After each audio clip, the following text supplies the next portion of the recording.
อุ๋งอิงทำให้แม่ต้องบินลัดฟ้ามาหาแม่คนไหน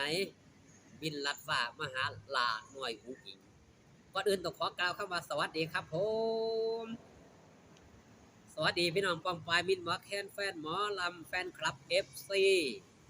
สาวน้อยเพชรบ้านแพงแฟนคลับ FC ลาหน่อยอุ๋งอิงสู้ผู้สู้คนนะครับเด้อมาพบกันทางช่องไทยซีเกตชาแนลในเวลา 16:49 นาทีหรือว่า 4 โมงแรง 49 นาทีนั่นแหละครับพี่น้องมื้อนี้อากาศครึ้มฟ้าครึ้มฝนก็หวังว่าคงสิบ่มีฝนมาตกห่ำในการทำการแสดงของสาวน้อยเพชรบ้านแพงค่ำคืนนี้เนาะครับเนาะสาวน้อยเพชรบ้านแพงเล่นอยู่ที่บ้านคาตำบลเมืองเพลียอำเภอกุดจับจังหวัดอุดรธานีณขณะนี้ครับพี่น้องหลังจากที่ได้ไปเบิงได้ไปติดตามทางช่องต่างๆศาสตร์อายะพี่น้องมิตรหมอแคนแฟนหมอลำในหมู่บ้านระแวกใกล้เคียงต่างก็อยากจะรอชมรอเบิงสาวน้อยมหัศจรรย์นั่นคือลาหน่อยอุ๋งอิงทั้งนี้ทั้งนั้นยังมีคุณแม่คนหนึ่งครับหรือท่านหนึ่งบินลัดฟ้ามาจากภาคใต้อยู่ที่เกาะ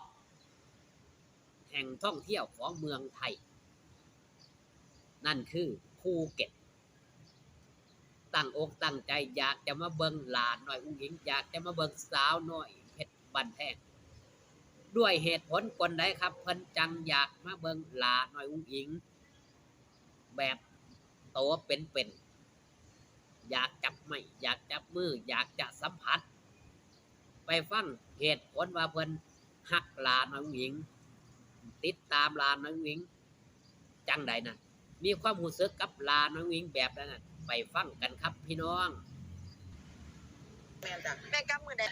มักหลายมักอันไห้น้ำอุ้งอิงแต่มือแรกเป็นยังคือไห้วันนี้ลูกถามแม่ก็บอกเข้าใจมันเป็นอีหยังความรู้สึกมันบ่แม่บอกขึ้นมานี่ก็จะนั่นบอกกันว่านี่ก็อยากไห้มันตันมันเลียดตูนมันหักมันเลียดตูนมันเป็นแบบทั้งที่เจ้าของก็บ่ได้ว่ามีอีหยังร่ำรวยเด้อแต่แม่ก็พอหาอยู่หากินของแม่ไปจ้าแต่ว่าจักเป็นหยังเลียดตูนได้ตัวนี้ล่ะบอกเลยกระจุกคือยังก็เจ้าเป็นปักหลายได้แบบว่าเมื่อคืนก็มากก็คือแบบเขาจะว่ามันแบบมือแบบแม่นี่แหละบอกบ่ออกบอกบ่ได้แต่ว่ามันเป็นปักหลายได้แบบว่าเมื่อคืนก็มากก็คือแบบเขาจะว่ามันแบบมือแบบแม่นี่แหละบอกบ่ออกบ่ได้แต่ว่ามันรู้สึกข้างในคันมองว่าก็คือน้ำตาไหลเลยจุกจะได้ครับพี่น้องคุณแม่เพิ่นได้เปิดเผยความรู้สึกว่าได้ติดตามหลานน้องอุ๋งอิงตั้งแต่มื้อแรกด้วยความหักด้วยความสงสารนี่แหละครับมิตรหมอแคนแฟนหมอลำที่คุ้นเคยกับหลายๆคนเว้าเป็นเสียงเดียวกันรูปแบบเดียวกันหักตั้งแต่มือแรกแต่หักด้วยเหตุผลคนไหนบ่รู้บ่ทราบแต่พอเว้าขึ้นมามันกระจุกอยู่ในอกน้ำตามันสิไหลถ้าเว้าถึงเรื่องเล่าลาหน่อยหลายผู้หลายคนโดยเฉพาะผู้มีอายุจะเป็นแบบนี้ครับ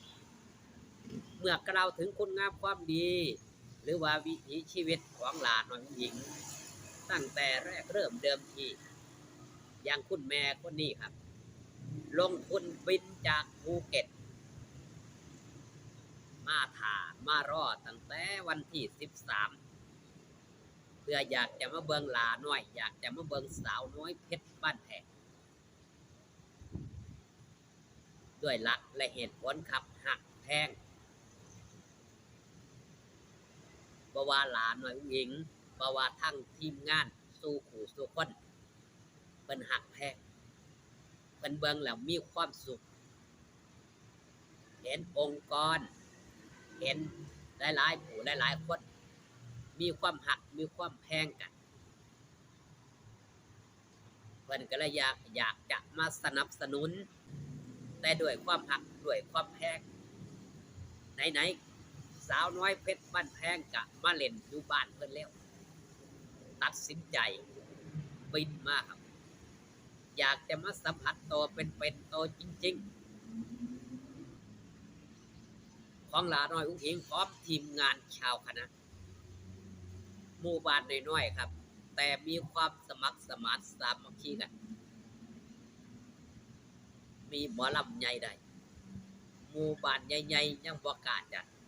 ยังบ่กล้าว่าจ้างสาวน้อยเพชรบ้านแพงทำการแสดงเป็นงานบุญงานกุศลครับบ่ได้เก็บวัดแต่อย่างใดแต่จะมีการปักโบปักดอกไม้แล้วแต่ไผสิบริจาคเพื่อเข้ามาชมเข้ามาเบิงสาวน้อยเพชรบ้านแพงครับคืนนี้อย่าลืมอย่าพลาดครับสาวน้อยเพชรบ้านแพงครับคืนนี้ทำการแสดงเนาะที่บ้านคาตำบลเมืองเพลียอำเภอกุดจับจังหวัดอุดรธานีสิ่งหนึ่งที่ลืมบ่ได้ครับหนังคายอ้อวันที่17กรกฎาคมนี้พี่น้องมิตรบอกแคนแฟนหมอลำได้ดูแน่นอนครับไปฟังในช่วงท้ายๆว่าเพิ่นสิเว้าหยังกับลาน้อยผู้หญิงแน่ครับจนจ่อๆมานี่ครับวันที่25-30บัตรกลุ่มปิด666เหมาครับพี่น้องไปฟังคุณแม่เพิ่นสิเว้าจังไดในช่วงท้ายๆฝากต้อนกับลาน้อยผู้หญิงเป็นแนวใดนั่นไปฟังกันครับพี่น้อง คือพี่น้องเห็นนั่นล่ะคือจังเฮาเห็นนั่นน่ะแบบว่าเฮาเว้าไปนี่มันก็จุกหลายคนลางคนได้ยินเสียงของเพลงซื่อๆก็จุกก็ให้เพิ่นเลยว่าจักมันรู้สึกจังได๋มันรู้สึก มันเป็นสะออนนะ สะออน สะออนลายอ่อนซ่อนอันเด็กน้อยยังว่าหูจักความกระดอ10กว่าปีนึงหูจักอยากเลี้ยงพ่อเลี้ยงแม่นะ จ้ะ หูจักใส่คำเว้าว่าเด็กน้อยแม่ก็สบายที่ให้พ่อแม่สบายเขาคิดได้สำนี้ก็อุ๊ยเหลือเกินแล้วคน เด็กน้อยเนาะ15 16ก็ความดื้อเด้ แต่ของเฮาเฒ่าสิตายแล้วมันยังปากใหญ่ โอ้ย นั่นแหละครับคำเว้าทิ้งท้ายของคุณแม่ฝากตอนไปถึงหลานหน่อยผู้หญิงเว้าถึงหลานหน่อยผู้หญิงว่าเป็นตาหักเป็นตาแพงเป็นเด็กน้อยที่หูจักท่วมคลิปนี้ฝากตอนเอาไว้แต่เพียงสำนี้ครับขอบคุณที่มาเบิงขอบคุณที่มาแย่งพอกันคลิปหน้าสบายดีครับผม